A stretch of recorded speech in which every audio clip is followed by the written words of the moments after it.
Alors les neurosciences modernes aujourd'hui nous montrent que le cerveau adulte n'est pas un objet figé, mais au contraire un objet capable de reconfiguration en permanence, évidemment à condition de pouvoir lui apporter le milieu permissif pour que ce cerveau puisse s'épanouir.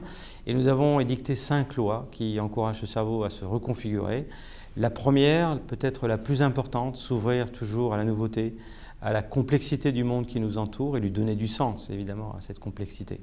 La deuxième loi voudrait que l'on évite la pollution sonore et visuelle, c'est-à-dire toujours se poser la question, est-ce que ce que je reçois comme information, cette information est-elle utile ou plutôt futile? Donc partager le savoir du comprendre et plutôt s'orienter vers la compréhension. La troisième loi est une loi de bon sens. Évitons de façon chronique l'usage des psychotropes antidépresseurs et somnifères pour plutôt soigner l'estime de soi par des méthodes comportementales. De temps en temps, se flatter, ça fait du bien. La quatrième loi, une loi très importante qui consiste à voir le cerveau se nourrir de l'activité musculaire. Donc on voit un effet direct des muscles qui parlent à notre cerveau par une chimie bien particulière.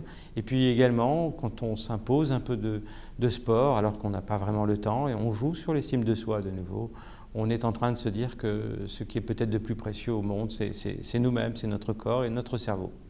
Enfin, la cinquième et dernière loi est la loi qui veut que ce cerveau se nourrisse de l'autre, l'alter ego. C'est-à-dire qu'en fait, face à un être humain, nous avons des parties de notre cerveau qui s'activent, qui s'éclairent, qui s'excitent, qui s'allument.